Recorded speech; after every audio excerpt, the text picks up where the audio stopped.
All right, guys, and away we go with episode 33 of the Buzz About East Brunswick. Of course, we've got the man, the myth, the legend. Here he is right now, folks. It is Mayor Cohen. I'm Greg T, and you guys are in for a really great episode. And so welcome aboard to episode 33. 33. That's been a lucky number. Yeah, 33. It is. Almost every house I had some version of 33. It was at 33 when we got married and moved into Bayonne was 33 Sunset. Oh, wow. And then I was in our first townhome, our first condo was in Somerset, was 33 Albury.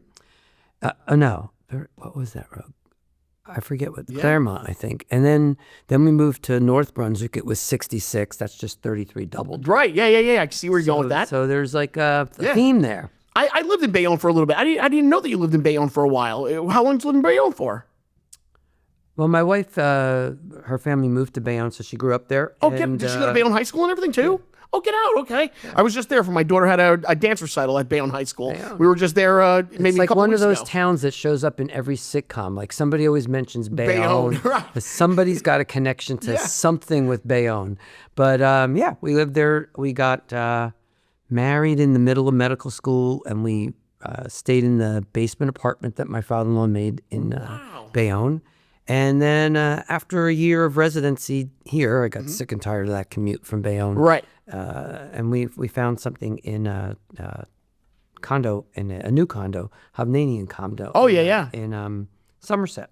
Gotcha. And that's how we moved down to this area. Pretty cool, yeah. Yeah. My wife and I were living in Jersey City for a while, and then it was time for us to kind of, start looking for a house, but we weren't ready for a real house, so we ended up getting a little townhome, and it was in Bayonne. And we never thought we'd ever live in Bayonne, but it kind of took us that way. We loved it there. Yeah. It was a nice little town. It's a melting pot of so many different cultures that are in there. It really is. And it's very easy for them to keep it safe because there's only 3 entrances and exits from Bayonne. That's true. That's true. Jersey City, Staten Island, and the Turnpike. Oh, that's right. That's right. Yeah, it's only peninsula. 3. The only way, so if things happen, they shut those down, and you're trapped in Bayonne. You're trapped in Bayonne. So anyway, well, this past weekend, talking about family, this past weekend was Father's Day. So happy Father's Day to you. Belated. Thank you. So how was your Father's Day? How'd it go? It was nice. It was quiet. Yeah, which was what I needed. It was good. Hope everybody had a nice one. It was a beautiful day. Yeah, it really was. It did turn out to be great. My wife, my family and I, we went to a graduation party the night before. So my wife and my daughters, they had a little adult beverages. So the next morning when we woke up for Father's Day, they were kind of dragging their wagon. I'm like, hey guys, it's my day. And they're like, oh. And I'm like, well, you guys did it to yourselves. But Father's Day was good too. And we didn't get a chance to do a barbecue. And I love barbecue on Father's Day. But get this. My in-laws came to visit, and they love Chinese food. We had Chinese food for dinner at a Chinese restaurant on Father's Day. It just didn't feel right, I love Chinese food, but it didn't feel right because it's always been a barbecue. Yeah. Is there a certain dinner that you would want on Father's Day? Like, does Chinese food to you make sense? Like, would you be eating that on Father's Day? No. That's right. And there's no offense to Chinese food. No, we love Chinese food. It's like a 4th food group in my family, but we don't really think of that as a Father's Day. Exactly. It's a barbecue, which is what we did. That's it. You're so lucky. I'm so envious that you had a barbecue. Yeah, it was fun. It was nice, but I do think it lends itself to that. Yeah. It was the waiter came over to our table and Happy Father's Day, and I was like, this is so awkward. But for the longest time, my daughter was born literally like within minutes after Father's Day the year she was born. So every year in the very beginning, it was more centered around her birthday than Father's Day. Oh, gotcha. Right. Now, now she celebrates her birthday and we celebrate Father's Day. But in the very beginning, that's your first child. Yeah. Everything revolves around 100%. Absolutely. Hey, I did a little digging because I know that you like history. I do. So I wanted to find out where was the first Father's Day and how did it actually become a Father's Day? So it was celebrated on June 19th, 1910. And there really is a story around Father's Day. I had no idea. There was a girl that petitioned to the local government at the time that she felt that her father should be recognized. He raised 6 children in a house. Her mom had passed on, so she's very proud of her dad. So she went to the local churches, the YMCA, to civic leaders to establish a day celebrating dads. So there actually is a historical note that that 1910 Spokane, Washington celebrated that's generally considered the very first Father's Day that led the modern holiday to where it is today. Wow. And then it wasn't until 1972 Richard Nixon signed Father's Day into law in 1972. That's a great one. I like that. Are you proud of me now? I am proud of you. All right, I know my co-host here. I know he likes history, so I did a little deep dive there. Deep dive. Anyway, so there you go. So there's Father's Day, and there was a Mother's Day before Father's Day. It always was. It wasn't Father's Day first. As the story dove in deeper, there was a Mother's Day first, and then Father's Day preceded it, as it is today. Not shocker. Right, not a shocker. Right. So listen, I do want to get into a couple of things today. We have a lot of cool things that are happening. With Crystal Springs getting ready to be opened. We'll dive into that. Pride at the Pool was last Friday. Did you attend Pride at the Pool? Yeah, it was. It was nice. It was also another nice day, which was fortunate. Could have been a little bit better attended. Yeah. That wasn't that great. But the concept and the fact that they have so many people representing organizations that are part of that whole idea of education and opportunity for people to understand the issues that face that particular community are important ways for us to mix having fun and having something educational at the same time. Yeah. No, you're right. I agree. Yeah, and I think this coming Sunday, just to show how East Brunswick supports LGBTQ is that we're having a Pride skate at the East Brunswick Ice Arena as well. Yeah, so we'll dive into that as well. But before we take our first break, we're gonna dive into it. Wow! Are we going to do the pool for that? So I thought it'd be kind of fun. So because it was Father's Day, and I thought it'd be kind of neat if we actually chose a fantasy, like almost a fantasy football team, but a fantasy dads team. These are dads, TV dads. I gave one to you as well. You did. I think you'll like it. I don't have a pen. Does anybody have a pen? I'm asking the guys that are recording us right now. I need a pen. I'm sorry. So I can keep record of everything. I apologize. Oh, there you go. Okay, got you one. All right, thank you. So anyway. All right. So we got to pick our teams? Yes, you go first because you're the mayor. So you go first. So if you had to choose a fantasy team of TV dads, who would you choose? So you go first. Go ahead. You have a bunch of them. Mike Brady from the Brady Bunch is there. We have Tim Taylor from Home Improvement. Al Bundy. There's a huge list of what we have here. All right, I'm going to start with Fred Flintstone. That's great. He's great. Like the consummate dad. You're right. That's good. Okay, Fred Flintstone. Okay, I'm giving you that one. You gotta check. All right, so you got Fred Flintstone for the mayor. Yep. All right. Good one. All right, then if you're gonna go Fred Flintstone, I'm gonna try to take, and I think it'll be funny. I'm gonna go with Homer Simpson. That would have been my other one, but okay. Were you debating between Homer and Fred Flintstone? Yeah. All right, so I got Homer, and you've got Fred Flintstone. Okay, your turn. I will take, just because I think he's pretty damn funny and on the ball, Dan Connor. Oh, man, from Roseanne? Yep. That was a good one. That's a good dad. People loved him. That's a good dad. All right, then you know what? I'm going to go with, how can you say no? If you're having a fantasy dad team, you got to have Mike Brady from the Brady Bunch.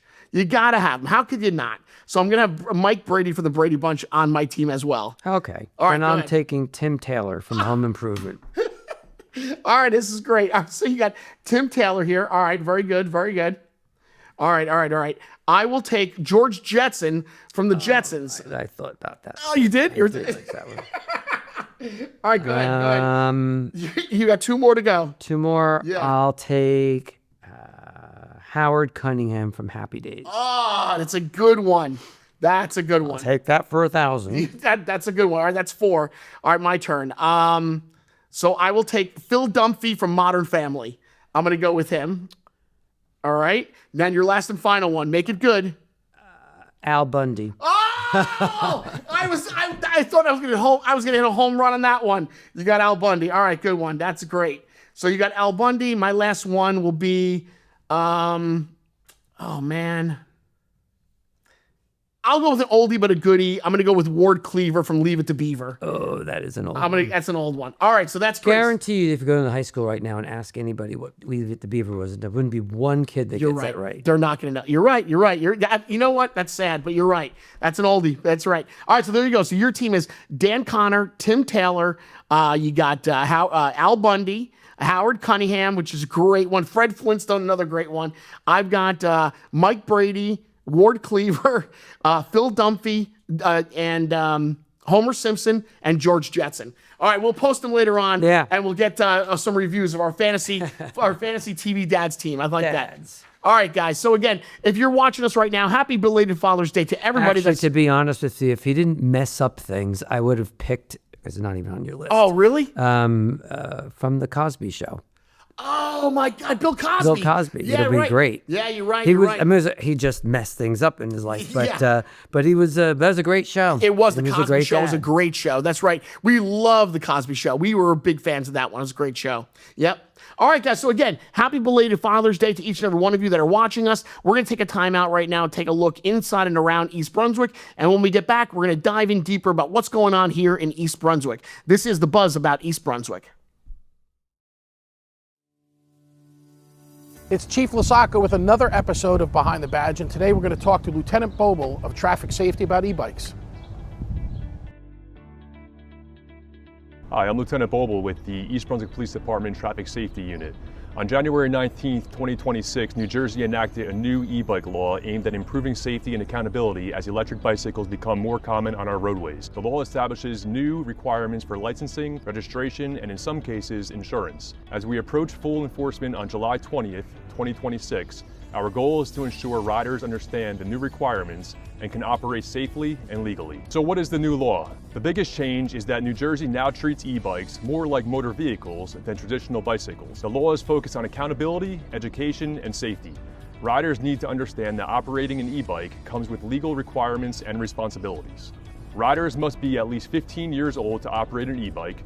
Riders between 15 and 16 years old must obtain a motorized bicycle permit or license. Anyone 17 years of age or older must have either a valid driver's license or a motorized bicycle license. A DOT-approved helmet is required for all e-bike riders, regardless of age. E-bikes are now required to be registered with the New Jersey Motor Vehicle Commission, and some electric bicycles and motorized bicycles may also require insurance under the new law. The law is intended to increase accountability through licensing, registration, rider education, and insurance requirements while improving safety for everyone using our roadways. Our message to riders is simple. Wear a helmet every time you ride, obey traffic signals and stop signs, stay off your phone and avoid distractions, slow down around pedestrians, schools, parks, and neighborhoods, and ride predictably and make yourself visible. Before purchasing an e-bike, parents should understand the capabilities of the device, the legal requirements that apply, and whether their child has the maturity and judgment necessary to operate it responsibly. Know the law before you ride. Make sure you're properly licensed, registered, and insured if required, and always operate your e-bike safely and responsibly.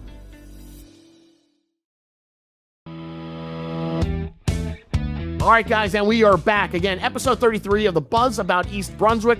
And I got to tell you, there really is a buzz in the air about East Brunswick.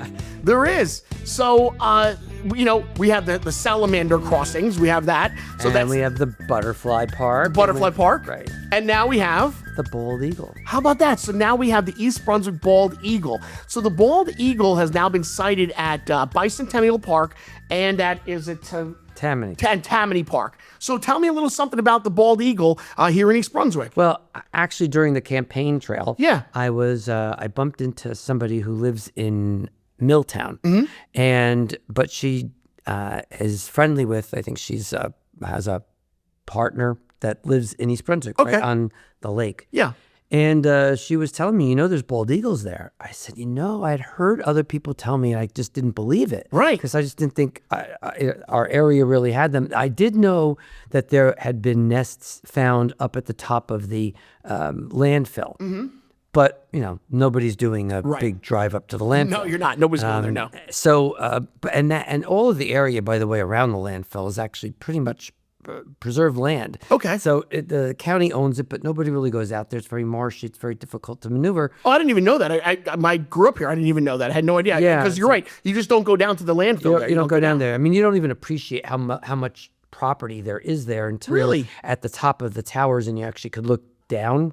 Wow. You could see all the land. But if you're at the top of the landfill, Yeah. they periodically actually give tours of the landfill. You're kidding. I had no idea. Yeah, it's a whole ecosystem of understanding how you the garbage and refuse system works. Right. And periodically they'll give you a tour. But if you get to the top and you look around, Yeah. it's an unbelievably beautiful area that's all around it. And it's really almost like a nature preserve. And there's deer and all these different animals, but the people that were working up there said they see eagles all the time there. Wow. So I know that there's eagles there. Yeah. But most people aren't going up there. Right. And then this woman was telling me that when they go to the house at the lake, Right. they have seen nests and eagles there. I said, oh, wow. I said, I'm going to have to go back next time. How would you know? Right. And she goes, well, one, the bird is much bigger than things like turkey vultures or hawks. Okay. When its wings are expanded, they tend to be very flat, whereas the turkey vultures and the hawks tend to go above the horizontal. They're perfectly horizontal, and obviously they're white. Yeah. Right. Yeah. So I said, wow, that's great. Yeah. So I decided on the weekend I was going to take a walk over to the park to see if I could see it. And sure enough, I see a bird that meets all those characteristics, but it's so far away. Right. And the get resolution close, right. on your Yeah, phone is yeah. only so good. Yeah. Right. But a friend of mine, Councilwoman Dana Zimicki, Yeah. Right. and I were at the Elks Club about a week ago. Right. It was a fundraiser for St. Bart's, and one of Okay. our friends happened to take a phenomenally good picture of an eagle sitting right on a branch Near the And- Elks Lodge. Near the Elks Lodge. So Wow. that's all Lake Farrington. So the birds are definitely in that Lake Farrington area, and the best viewing site in East Brunswick would either be from Bicentennial Park, Right.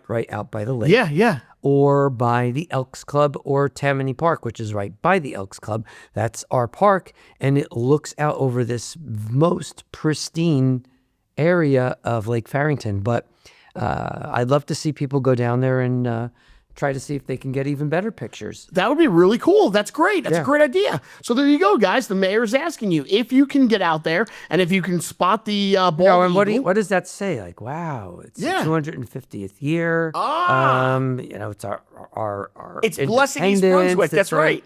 Maybe there's a overlying Yes. message in all of this. There is. That's right.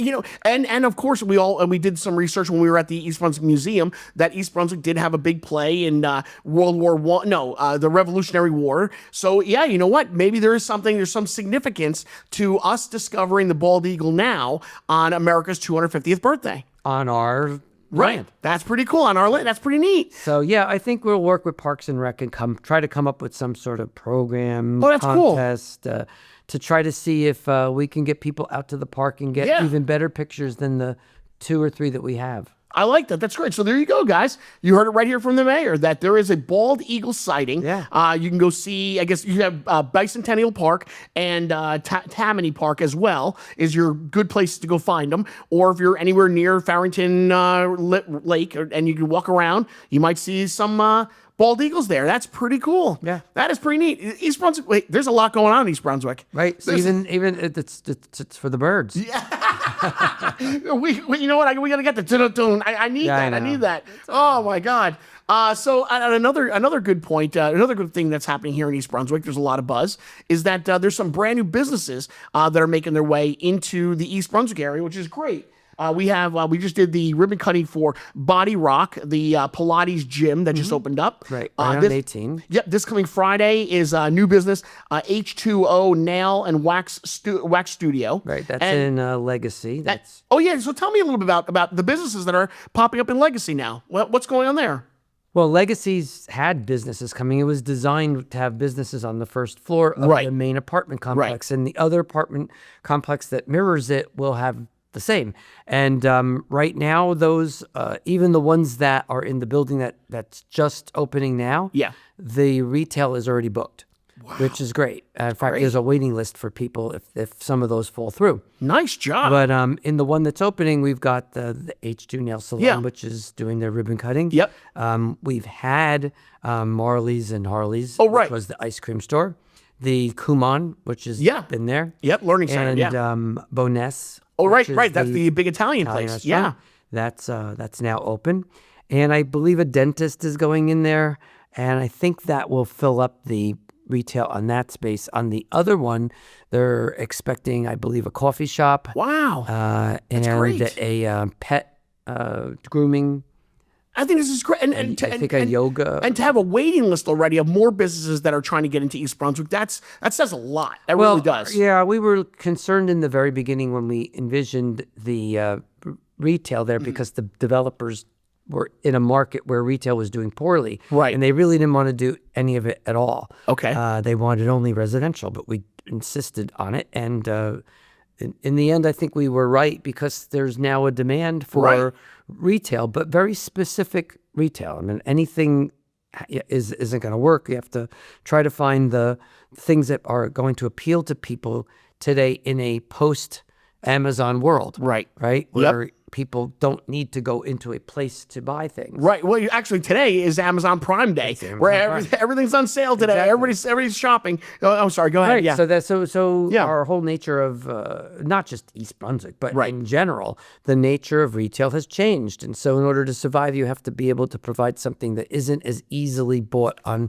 your computer or your phone, and you have to get out to. So services and entertainment and sports. Yeah, like you said, dog groomer, dentist, things like that. Yeah, for sure. Restaurants, places to go and eat. You can't order that. Or you can DoorDash it, but it's about it. Well, it's funny because there's people in that building that DoorDash it to their own building. I don't understand that. That's crazy. Right. My son owns a cinnamon roll shop at the bottom floor of an apartment complex. Right. And there's people in the apartment complex Well, that DoorDash to bring it upstairs. To bring it upstairs. That's crazy. That is funny. So let me ask you, why should other businesses look into East Brunswick and move their business here to this town? Like, what else does East Brunswick offer some businesses today? Well, I think some of it's obvious. Like our location has always been a blessing. So you're right off of the turnpike. You're right off of 18. You've got major people that cross our town from other towns all the time. So it's a great location. Mm-hmm. We're dead center in the middle of the state. So it's a location. Right. If you talk to any realtor, that's always one of the most important driving factors. Oh, that's right. I also think that success breeds success. So if you start to see that other businesses are moving in, sometimes people are afraid that competition is going to drive businesses away. Right. It often works the opposite. Competition actually breeds more competition. Gotcha. Look at the Cranberry Road where there's a gazillion doctors. Medical model. I've seen an orthopedic office literally across the hall from an orthopedic office, and they're both busy. Why? Because people now associate Cranberry Road with a medical corridor. Yeah. So they just all know when they look up doctors, it's Cranberry Road. That's the place to go. Yeah. So if Route 18 becomes a sports or an entertainment or a services corridor, more of them often actually enhances the other businesses, not drive them away. Sure. It's almost like that FOMO. Like, when other businesses are going into East Brunswick, then if you're a business, you're like, well, something's going on in East Brunswick. Gotta be Maybe there. Actually, right. I got to be there too. Right. And it starts that whole You look domino about effect. tech centers, and you look about places that have become centers of excellence, say in healthcare. Yeah. All of the healthcare companies are Houston. Right. It's known at part of Houston as a healthcare capital of the world. Every hospital system, they're all there. Yeah. IT in Silicon Valley. Yeah. They're all there. That's right. That's true. Yeah. Of course they are. Yeah. So they're not dotted all different. No, you're right. If you're a startup, you almost like we have to go to LA. We have to be in California. Exactly. Right. You got to be one of those. So everybody thinks that competition is going to drive away other competition, but it works actually the opposite. Right. That's great. Well, let's again, hats off. This was your vision. You brought a lot of life to the areas that were a little defunct, and look what's happening now. See that are coming in. They're varied. They're not all in one industry. Right. Which means that as one business sector becomes successful, it drives the need for other business sectors to come in. Right. And you're seeing that, right? That's great. It really is. That's great. I love it. And yeah, I usually talk a lot to our economic development officer, Rob Zuckerman, about the town, and he really kind of relays the same message that you're coming across with. That there's a lot to be proud of here in East Brunswick, the vicinity where we're located, and a lot of the businesses that are following suit. And he always equates it to the medical mile that we have on Cranberry Road as well. You got to create the conditions that allow businesses to want to be here. That's right. We're not making businesses. The town isn't the business of competing with private industry generally. But who about the rink? Right. We're competing with private industry. Okay, right. But our goal is to create the conditions that allow those businesses to want to come here. That's right. And who was going to come here with some of the malls that were just defunct for such a long time? So now we've refurbished them. That whole area. Incentives to the people to invest in their property. That's right. Turn it around. Yep. And then you get the outcome that you're looking for. Exactly. And you might need to give them incentives to do that. Right. Sure. That's how it works. Right. If you didn't offer those incentives, they wouldn't do it at all. Gotcha. Well, there you go, guys. I love it. It's really there's a lot of buzz in East Brunswick right now. I like it. There's our buzz. It's the buzz about East Brunswick. All right, guys, we are going to take another little time out here, and when we get back, we will wrap things up with all that you need to know about 4th of July celebrations here in East Brunswick. This is episode 33. We'll be right back. This is another look inside and around East Brunswick. Where am I going with this? Yeah. Attention East Brunswick residents, Middlesex County has launched the Middlesex Flood Mitigation and Resiliency Study, and your participation is essential. The county is conducting research to better understand flooding issues throughout our communities, and they need to hear directly from the residents who have experienced flooding and its impacts. To learn more about this study, visit middlesexcountynj.gov. From the homepage, please click on Discover Our Community, then select News. Scroll down and click on Middlesex County launches a flood mitigation and resiliency study. After reviewing the information, please take a few minutes to complete the residential survey at southernmiddlesexfloodstudy.com/residential-survey. Your experiences, concerns, and challenges related to flooding are valuable and will help Middlesex County identify solutions and better serve flood-prone areas throughout the region. Thank you all for taking the time to participate. Your input is important and can help shape future flood mitigation and resiliency efforts in our community.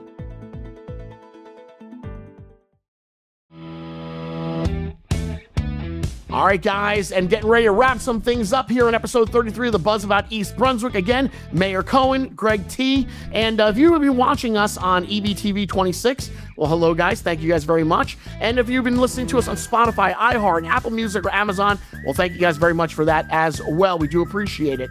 And so we have the big 4th of July celebration that's happening on 4th of July, 4th of July. right here in East Brunswick. This year, 4th of July falls on a Saturday, which is great for everybody. So everybody's going to be off, and the festivities look like it's going to be a fun time. So what can you tell me about some of the celebratory things that are going to go on here for 4th of July? Well, for those who've been at our 4th of July celebration, it's always at the Community Arts Center. We have, I think, one of the best fireworks displays in the region. Yeah. We did that actually during COVID. Okay. When we started to cut back on some of the things that people were afraid of doing, Right. like the watermelon eating contests and the chicken wings and all that stuff. That get was that, sort of yeah. off limits. The hot dog during eating COVID. contest, right. So as we cut back on some of those programs, we figured, well, maybe the only thing we really could beef up them would be the fireworks. And so we had a really great display, and we just never cut back on that. So it's something that people in East Brunswick and the surrounding communities come to. So it's pretty crowded. No, it's great. Obviously, get there early. Yeah, There's right. Food trucks. Right. There's music that's going to be going on. The symphony, the East Brunswick Symphony will be East playing. Brunswick Symphony will Yeah. be there, and they actually play the music background for the fireworks. Oh, that's cool. That's great. That's which is nice. great. How many towns could say they have their own orchestra? Honestly, that a handful. I don't know how many. orchestrates 4th of July. Yeah, that's very cool. That's really nice. And it is kind of neat to hear the big band behind you, playing when all these fireworks are going off. That's great. Kind of think what wasn't it John Adams that envisioned? You're the historian. I don't know. If I say yes, said that the audience can know I'm America lying. would celebrate the 4th of July with fireworks. That was John Adams, second president. See that? All right. I am no historian, no. Mr. Mayor, if you tell me and I go, yeah, the audience knows. Greg T has no idea. He is clueless on that one. So that's about as close to what they envisioned what 4th of July would be 250 years ago. Cool. And then I think you said there's something new. We're going to be doing a march. Yeah, that's going to be really neat. So this is what so I've been in on a couple of meetings with this. So East Brunswick opened it up to organizations here in East Brunswick that would like, for the first time, they're going to start inside the Community Arts Center. They're going to come out and do a quick march around the circle there. Girl Scouts, Boy Scouts, veterans, and a couple of other organizations here from East Brunswick. And that'll start at 7:45. That'll go right up to 8 o'clock. And then at 8 o'clock, that's when the fireworks go off. Yeah, I mean, they keep a look at the sundown because clearly they want to do it when it's going to have the biggest effect. Yeah, nobody's doing it at and the weather, right? Of course, so there have been times where we tried to sneak it in because we knew that there was a storm coming, but it wasn't dark enough yet. But so those are always the so a lot goes into the preparation for 4th of July, and obviously it's a lot of people in a very limited location. So security is a big issue. Sure, and there's only 2 ways in and out. Okay. So while people come at all different times, so getting in is never really the biggest issue. Right. But they're all leaving at the same time. Right. Gotcha. It's going to take a while to get out. Right. I don't want any letters from the mayor's office how it took you a half hour to get home. What a disaster! This is a mess you made. It's going to take time to get. If you don't want to be in that line, either leave early. Right. Sure. Or don't come. Right. Yeah. No. Right. It's going to be a line getting out. There's only 2 exits. And the police do, I think, a phenomenally good job. They know the roads. Mm-hmm. They know which ones to shut off, how to do the directions. And I, like everybody, have had to, we park a lot of people on the grass. Right. Okay. And there's a lot of people that park in Heavenly Farms parking lot and come through. Yeah. So there's definitely parking in the area. We just don't want you clogging up side streets. Right, gotcha. Those will be closed off. Of course. We don't want you clogging up Cranberry Road or Dunham's Corner. Sure. Because you want to park on the side of the road and get out early. No, we're not going to let you do that. Gotcha. And we have a new and improved system of drones to monitor all of that. Oh, that's really neat. So wow, that's cool. We have a very good sense of what's going on in and around that whole. So have you used the drones before in that kind of situation? We've used it before, but we've now added to the supply. Oh, it's great. And the officers are trained in using them to supplement policing. And this is a perfect place and opportunity to use it in a way that helps us keep people safe, traffic, all of that. I get it. That's great. Yeah. I remember ages ago as a kid going to East Brunswick, we'd go to the fairgrounds to see all the fireworks over there. I remember sitting there and you couldn't get out at the end of it. You had to sit there and just wait on the hood of your car. It was always, it is what it is. And people are impatient. They want to go, but. That's what it is. Build that into the whole thing. It's a Saturday night.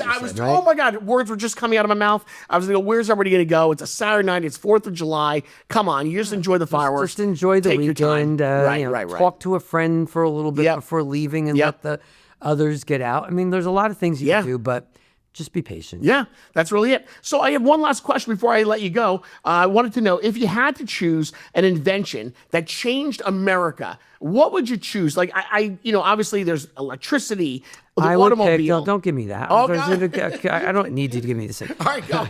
I think there's a couple. Obviously, electricity that massively changed the way we operate in this country. Yep. The automobile, planes. Yeah. And penicillin. Penicillin. Wow, interesting. Because was that one of the very first medicines that was an antibiotic that can cure it? Really, it was. I didn't know that. It's penicillin. Wow, I'm stunned by that. I was waiting for you to say the internet. You went to penicillin. All right, very good. Well, I mean, I think the internet's another one that's more modern. No, but I wasn't even thinking medically. I wasn't. That's. You're right. There's a story about one of our presidents that was assassinated. How many presidents were assassinated? One, JFK? No. Oh, man, come on. All right, give me, who is it? I don't know. You have to know Lincoln. Oh, Lincoln. Oh, my God. I wasn't thinking Lincoln. There's actually, oh, my God. There's 4. McKinley and Garfield. I would never have gotten that. You There's wouldn't have no got- way. I didn't expect Right, those. but Lincoln I should have gotten. I was just thinking JFK immediately. Damn. But Garfield All right. was shot in a train station in Washington, D.C. I watched it. There was a short miniseries on Netflix. That was fantastic. That was really good. So the person who was with him in the train station, Right. this is right before antibiotics. That's right. And what they did was they tried to find the bullet hole. And it made so it the more guy put infected. his finger in, Yes. trying to find it and couldn't. Right. And in the end, when the whole story is said and done, he dies from overwhelming infection. Most doctors today believe that had that person never put his finger in that wound, Right. that he probably would have, based on where the bullet lodged, he probably would have survived the industry. Holy. The injury. He died from overwhelming infection. Right. That's And it we was prior Yeah. to antibiotics. Wow. That's really you really got me on this one. That's great. Really, really great. I'm That's pretty impressed. cool, That's good. right? I mean- That's very cool. Very cool. I thought that miniseries was really very good. I liked it a lot, and I was shocked at how much I liked it. It just moves so quickly. Great actors are in it, and I didn't know that. I saw him get shot, and I thought he would have just died there in the train station. But to learn later on that he really died of the infection, that was really something there. So yeah, penicillin. Very cool. Penicillin. There you go. Right on, you had to Mr. get Mayor. that out of the doctor. I Come like it. That's all right. It's good. Right on, Mr. Mayor. Very nice. Very nice. All right. So I think we're good there, guys. Episode 33 is a wrap. That's in the books. And this has been the Buzz About East Brunswick. I thought today was great. Really good stuff. All right. Well, it's happy 4th of July. So 33 is in the books. 33, and it was lucky, and you said it was going to be lucky, and it was. Turned out to be a really good episode here. All right, guys, so if ever you wanted to drop us an email, you always can. It's at baeb@buzzabouteb.com. We don't say that enough, but you can always drop us an email, and we'd be happy to read it and address it next episode. So on behalf of episode 33, Mr. Mayor, we're out. We're out. You guys take care. Have a great time living in East Brunswick.